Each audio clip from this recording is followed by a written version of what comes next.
কোনো ভাগ্যে কোনো জীবের শ্রদ্ধা যদি হয় তবে সেই জীবের সাধুসঙ্গ করায়। সাধুসঙ্গ সাধুসঙ্গ সর্বশাস্ত্রে কয়, লব মাত্র সাধুসঙ্গ সর্বসিদ্ধি হয়।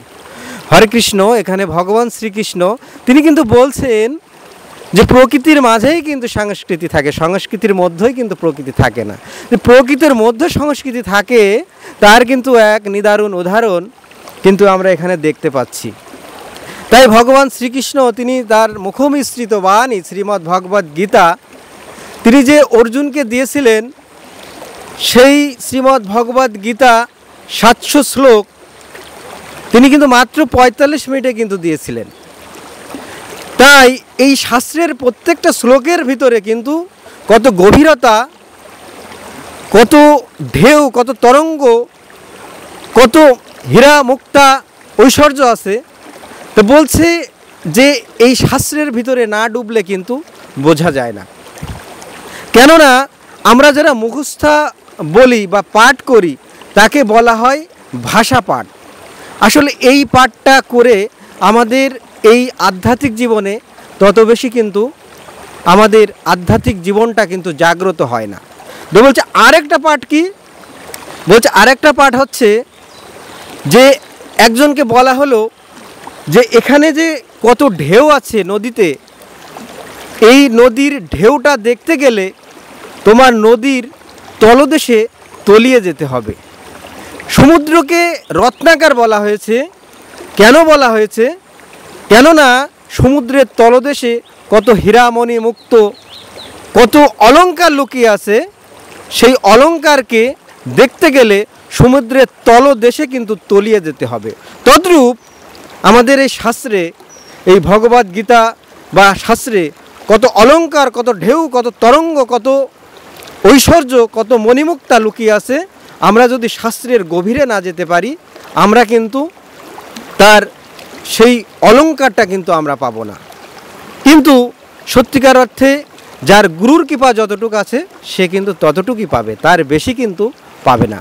আমি আজকে এমন একটা পরিবেশে আমি এই শ্রীমদ্ ভগবদ গীতা আলোচনা করছি যে আসলে মনের পবিত্রতা, মনের যে ভাবটা সেটা প্রকাশ করার জন্য নির্দিষ্ট একটা স্থান লাগে, একটা গন্তব্য লাগে। আমরা এই প্রকৃতির মাঝে, এই প্রাকৃতির মাঝে আমরা কিন্তু আজকে হারিয়ে গেছি। মাত্র 45 মিনিটের কম সময় ধরে শ্রীমদ্ ভগবদ গীতায় এই 700 শ্লোক কিন্তু বর্ণিত আছে।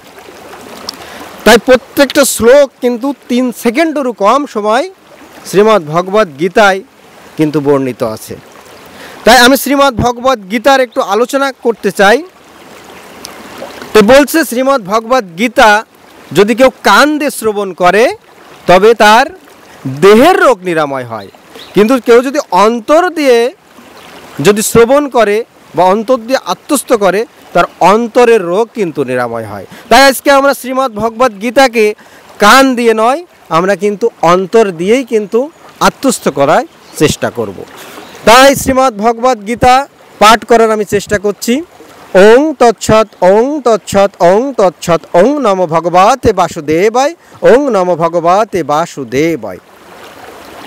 ধর্মক্ষেত্রে কুরুক্ষেত্রে সমবেতা যুজুচ্ছা মামকা পাণ্ডবচ্চৈব কিং কর্তব্য সঞ্জয় ধ্যায়ত বিষয়ং পুংস সঙ্গ তেজ উপজায়তে সংঘাত সংজয়তে কাম কামাৎকৃত বিজায়তে ক্রোধাৎ ভবতি সম্মোহ সম্মোহ স্থিতি বিভ্রম স্থিতি বিভ্রনাশ বুদ্ধিনাশ বুদ্ধিনাশ প্রণাশতি বশংসি জীর্ণানি যত বিহাই নবানি গ্রান্তি নর অপরানি তত শরীরানি বিহাই জীর্ণানি অন্নানি সংযামি নামানি দেহি ন এনম সেদন্তি শস্রনি ন এনম দহতি পবাক ন চ এনম ক্লোদন্তি অপো ন শ্বশুরত মরুত যদা যদা হি ধর্মস্য গ্লানি ভবত ভারত অভ্যুত্থানম অধর্মস্য তথা আত্মম সৃজোমি অহম পরিত্রাণম সাধুনাম বিনাশস্য দুষ্কৃতম ধর্ম সংস্থাপনার্থে সম্ভাবামি যুগে যুগে অন্তকালে চ মম এবং শরণং মুক্তকালে বরণং যা প্রয়তি সমদ্ভাবং জাতি নাস্তি অত্র সংশয়ং জং জং ব্যাপী শরণং ভাবং তেজতি অন্তে কালে বরণং তম তম এবয়তি কয়ন্তে সদা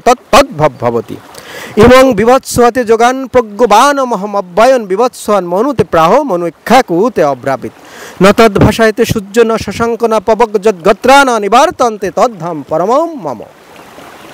আব্রহ্ম ভুবনালোক্কা পুনরাবর্তী না অর্জুন মামে উপাত্তে তু কন্তয়ে পুনর্জন্ম না বিদ্যতে অবজানন্তি মাং মূঢ়া মনুষ্য তনুমাশ্রিতম পরভবম জানন্তি মম ভূত মহেশ্বরম কর্মণ্য বাধিকারস্তে মা ফলেষু কদাচন মা কর্ম ফল হেতু ভূর্মাতে সংঘস্তু কর্মাণি যে যথা মাং প্রপত্তন্তে তাং তুস্তৈব ভজম অহম মম বর্তনাবর্তী মনুষ্য পার্থ সর্বস্ব পত্রম পুষ্পং ফলম ত্বম যমে ভক্তা প্রজ্যোতি তদহম ভক্তাম প্রহিতম আসমানি প্রজত আত্মনো অনিষ্ট ইষ্ট মিশ্রং চ ত্রিবিধং কর্মণ্য ফলং ভবতি তেজিনং প্রেতো ন তু সন্ন্যাসী ন কচ্চিৎ সমতম তপ শৌচ খামতি আর্যমে বচ জ্ঞানম বিজ্ঞানম আস্তিক জ্ঞানম ব্রহ্ম কর্ম স্বভাবজাত মূঢ়মন ভবমদ্ভক্ত মজ্জাজি মাম নমস্কুরু মম এব যজস্বী সত্যমেতে প্রতিজানে প্রিয়সী মে সর্বধর্ম পরিত্যাজ্যং মাম একম শরণং ভজ অহম তম সর্বপাপিব মোক্ষায় সামি বস্সুস ইদং তে ন চ পুষ্কন্না ভক্তায় কদাচ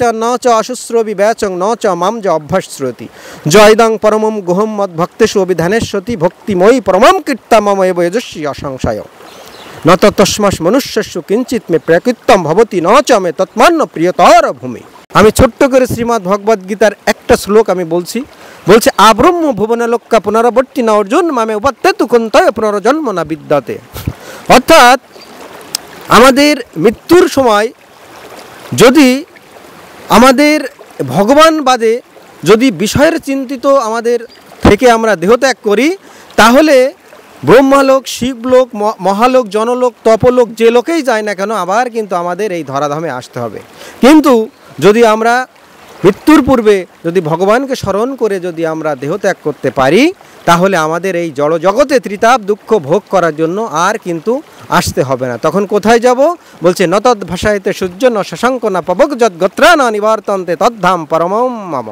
অর্থাৎ আমরা পরম ধামেই কিন্তু আমরা যেতে পারবো।